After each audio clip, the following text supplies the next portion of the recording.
खैर उसके डर का इंतजाम मैंने कर दिया था और उसे नया चौकीदार भी रखवा दिया था।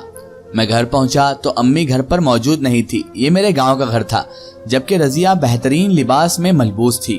उसने बहुत प्यारा सा मेकअप भी किया हुआ था, हाथों पर मेहंदी भी लगाई हुई थी। मैंने उससे पूछा कि ये तैयारियां क्यों कर रखी है, कहाँ जा रही हो, कहीं घूमने का प्रोग्राम बना लिया क्या अकेले अकेले?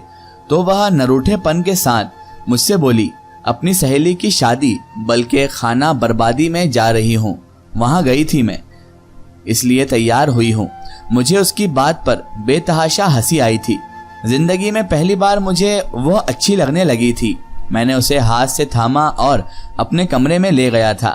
मुझे उसे उस दिन पहली बार एहसास हुआ था कि रजिया बेचारी इतनी भी बुरी नहीं थी जितनी मुझे लगती थी।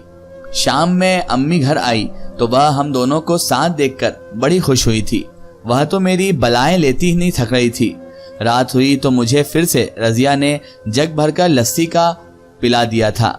जैसे पीते ही मैं सो गया था। सुबह मैं सोकर उठा तो बहुत हैरान था कि रात भर मैं इतनी देर तक क्यों सोता रहा।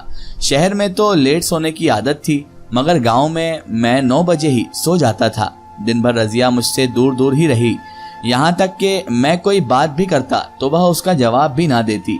मुझे डर लगने लगा था कि रजिया को अचानक ये क्या हो गया है, क्योंकि उसकी नाराजगी मेरे लिए घातक भी साबित हो सकती थी, क्योंकि ये सारी जमीन जायदाद उसी के नाम पर थी, जिसके पैसों से मैं अय्याशियां काट रहा था और शहर की अपनी बीवी को भी खूब शॉपिंग करवा रहा था और उसके नाजो नखरे उठा रहा था। मैंने उससे इस चीज की वजह पूछी कि आखिर वो मेरी बातों का जवाब क्यों नहीं दे रही, मुझसे बात क्यों नहीं कर रही। जब इसकी वजह पूछी तो बोली, आप बिला वजह ही सोच रहे हैं, ऐसी तो कोई बात है ही नहीं। मैं चुप कर गया। शाम के 6 बजे तो मुझे शहर से चौकीदार की कॉल आई। वह बोले, साहब जी, यहाँ शहर में मसला हो गया है, आप जल्दी से यहाँ पहुँचे। इस मसले के मुताबिक बीबी जी से बात मत करें, वह परेशान हो जाएंगी। बेहतर तो यही होगा कि इन्हें अपनी आमद के मुतालिक भी कुछ मत बताइएगा। मैंने चौकीदार से कहा कि वह फिक्र ना करे, मैं रात तक पहुंच जाऊंगा। इस बात भी मैं रजिया का राज जाने बगैर ही जा रहा था। मैं जाने लगा तो रजिया ने मुझसे मिलना भी गवारा ना किया। मैं गाड़ी में बैठा लाशऊरी तौर पर रजिया और उस शाम के मुतालिक सोचता रहा जो उसके साथ बितानी थी। फिर रात 11 बजे के करीब मैं अपने घर पहुंच गया, शहर वाले घर। मैंने चौकीदार से सवाल किया कि क्या मसला हुआ है। वह बोला, साहब जी, घर की जानिब मसला है, आप घर की ये चाबी लें और जाकर खुद ही घर में दाखिल हो जाएं, आपको मसला नजर आ जाएगा। मैंने सर हिला दिया और चाबी लेकर घर में दाखिल हो गया। मुझे अपने बेडरूम से आवाजें आ रही थी। दिल डूबने लगा था कि इस टाइम मेरे घर कौन आया हुआ है। मैं जैसे ही आगे बढ़ा तो ये देखकर कदमों तले से जमीन निकल गई कि आफिया से एक लड़का इंतहाई बेतकल्लुफी के साथ बैठकर एक दूसरे से गपशप लगा रहे थे। जैसे ही उन दोनों की नजर मुझ पर पड़ी तो वह घबरा गए। मैं अभी तक बेयकीनी की सी हालात में खड़ा हुआ था। वह लड़का होशियार निकला। उसने मेरी इस हालत का फायदा उठाया और मेरे पहलू से निकलकर भाग गया।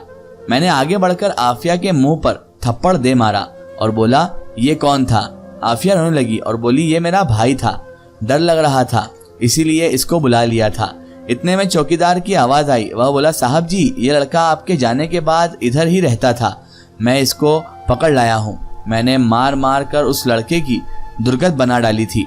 तब आफिया रो रो कर मुझसे उस लड़के की जिंदगी की भीख मांगने लगी। वह बोली, एजाज, ये लड़का मेरी पहली और आखिरी मोहब्बत है। हम दोनों बचपन से ही एक दूसरे को चाहते थे, मगर हम दोनों बहुत गरीब घरों से ताल्लुक रखते थे। हमने ये तय कर लिया था कि जब तक कुछ बन नहीं जाते शादी नहीं कर सकेंगे। मैंने ऑफिस में जॉब शुरू कर दी। वहां जाकर पता चला कि एक करोड़पति चौधरी मेरे इश्क में मुब्तिला है। जब आपने शादी के मुतालिक पूछा तो मैंने हाँ कह दिया था, क्योंकि इस शादी से मुझे और फैज को बहुत फायदा होने वाला था। मैं आपकी सारी जायदाद हथियाना चाहती थी, इसलिए मैं आपके साथ मोहब्बत का नाटक करने लगी थी। मैंने आफिया के मुंह पर थप्पड़ दे मारा था। वह बोली, अब आपको मेरी सच्चाई का इल्म हो ही चुका है तो मुझे तलाक देकर आजाद कर दे। मैं बोला, नहीं आफिया बीबी, कभी भी नहीं। तुमने मुझे धोखा दिया है, उसकी सजा तो तुम्हें मिलकर रहेगी। अब तुम इस घर में कैदी रहोगी, ना तुम्हें अपनाऊंगा और ना ही छोड़ूंगा। तुम मेरी नहीं हुई तो किसी की भी नहीं होने दूंगा। मैं उसे वहीं छोड़कर खुद गांव वापस चला गया था। मैं सुबह सवेरे गांव वापस पहुंचा तो अम्मी बहुत परेशान हो गई थी। वह बोली, बेटा क्या बात है जो तुम्हें ना तो शहर में सुकून मिलता है और ना ही गांव में। मैं चुप ही रहा था। मुझे देखकर रजिया को जरा भी खुशी नहीं हुई थी। मैं अपनी एक बीवी से धोखा खा चुका था, दूसरी पर एतबार नहीं कर सकता था। मैंने उसके मामलात पर गहरी नजर रखना शुरू कर दी थी। उसे अपने पास बुलाता तो वह काम का बहाना बनाकर उठ जाती। एक दोपहर में सोकर उठा तो घर को खाली पाया। मुलाजमा से रजिया के मुतालिक पूछा तो उसने बताया कि वह छत पर गई हैं। मैं हैरान रह गया कि वह दोपहर के इस वक्त छत पर क्या कर रही है, इसलिए मैं दबे कदमों सीढ़ियां चढ़ने लगा। मैं छत पर चढ़ा तो रजिया और अम्मी को साथ साथ बैठे पाया था। अम्मी से पूछ रही थी कि रजिया, तुम एजाज से क्यों भागती फिरती हो? तुम्हारी मर्जी नहीं थी इस शादी में क्या? वह रोने लगी और बोली, अम्मी जब से होश संभाला है खुद को एजाज से मोहब्बत करते हुए पाया है। वह भी अच्छा था मगर तब तक जब तक शहर नहीं गया था। जब से वह शहर गया है खुद को कोई बहुत आला मखलूक समझने लगा है। शादी के बाद मैंने एजाज को अपनी तरफ रागिब करने की हर मुमकिन कोशिश की थी मगर वह मुझसे दूर भागता गया। यहाँ तक कि उसकी पीछे भागते भागते मैंने खुद को बहुत पीछे छोड़ दिया था। मुझे लगने लगा था कि मैं तो बिल्कुल बेकार हूँ, मुझे तो मर ही जाना चाहिए। मगर फिर मैंने सोचा पता तो कराऊं कि एजाज के इस रवैये के पीछे वजह क्या है। मैंने पता कराया तो पता चला कि उसने तो शहर में दूसरी शादी कर रखी है। उस दिन मैंने खुद को बहुत बेबस महसूस किया था। मैं आपसे छिपकर बहुत रोई थी। उस दिन मैंने सोच लिया था कि मैं एजाज के सामने बिछने से ग्रेस करूंगी, अपने दिल में उनकी मोहब्बत को छिपा कर रखूंगी मगर उनसे प्यार की भीख नहीं मांगूंगी। इसलिए मैं अब उनसे दूर रहने लगी हूँ। अम्मी की बेयकीनी सी आवाज आई थी, रजिया ऐसा कैसे हो सकता है कि मेरा बेटा मुझसे छिपकर दूसरी शादी कर ले? तब मैं आगे बढ़ा और बोला, अम्मी रजिया सच कह रही है। मैंने आप सब से छिपकर अपनी पसंद की शहर की लड़की से, पढ़ी लिखी लड़की से शादी कर ली थी। मगर आपको इल्म है क्या, जब मैं गांव वापस आ जाता था तो वह तो मेरे पीछे से अपने आशिक को घर बुलाया करती थी। मुझे इस बात का भी कभी इल्म नहीं हुआ था। अगर मैंने नया चौकीदार ना रखा लिया होता तो मैं उसे रंगे हाथों पकड़कर ना पाया होता। वह मुझसे तलाक मांग रही थी मगर मैंने उसे घर में कैद कर दिया। मुझसे बेवफाई करने वाली का यही अंजाम होना चाहिए। अम्मी बोली, बेटा जो तुमने उस मासूम रजिया के साथ बेवफाई की उसका क्या?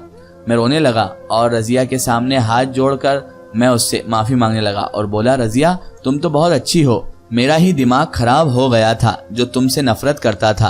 तुम मुझे माफ कर दो, मैं तुम्हें जिंदगी की तमाम खुशियां देना चाहता हूँ। रजिया बोली, मैं आपको माफ तो कर दूंगी मगर मेरी भी एक शर्त है। मैं बोला, एक नहीं 100 शर्त बताओ। वह बोली, आफिया को तलाक देकर हमेशा हमेशा के लिए अपनी जिंदगी से निकाल दें और मुझसे वादा करें कि आज के बाद किसी लड़की की तरफ नजर उठाकर भी नहीं देखेंगे। मैंने उससे वादा कर लिया था, आफिया को तलाक देकर आजाद कर दिया था। मैंने अपनी जिंदगी को माँ के पुरशफ़क़त साए के नीचे गुजारने का फैसला कर लिया था।